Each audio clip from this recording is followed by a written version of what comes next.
Trinity, folks. Pastor Grenz here with another Theology in 3 on diving deep into God's Word this fall. I want to highlight something today that people often miss as a benefit of Bible study. It is the connection that you build with the people whom you are studying with. It is a fellowship thing that blossoms out of the Word, working in people's hearts and minds when they are studying together. And I think we need this in our world today. Anybody feel as if the world and society has gone a little nuts? We got explosive diarrhea, smoke from Canada, war in the Middle East, economic troubles, inflation, everything. It's as everything what we knew and cared about is rapidly changing around us. Life seems to have gone off the rails without us actually seeing it happen. Lots of people feel this way, and it's not a new phenomenon. Every generation goes through this predicament. Well, wonderfully, the scriptures talk about this and give us insight into why it happens. In 2 Timothy chapter 4, Paul writes, "For a time is coming when people will no longer listen to sound and wholesome teaching. They will follow their own desires, and they will look for teachers who will tell them whatever their itching ears want to hear. They will reject the truth and chase after myths." This is why everything seems to go nuts again and again and again. Humanity runs after the wrong things every time. Wouldn't it be nice not to ruminate on this by yourself in front of your TV and you're annoying your spouse talking about it again and again and again? What does Paul tell us to do about it?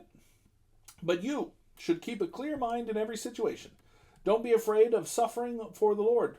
Work at telling others the good news and fully carry out the ministry God has given you. Here's the deal. We need people to talk about the reality of our sinful fallen world and the implications that it brings. We need people to help us see how these things are and to find ways to stick to the truth. Where does this happen best? Not online, not in an echo chamber of our algorithms design, definitely not alone or with those who do not want to talk about it.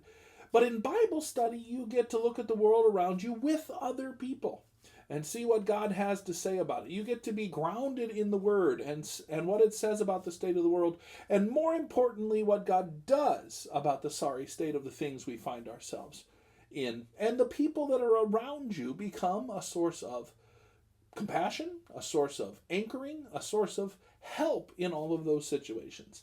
We are blessed when this happens, and when people around us share that with us, they become a blessing to us and we to them. We grow close to them and to God in the process of doing this.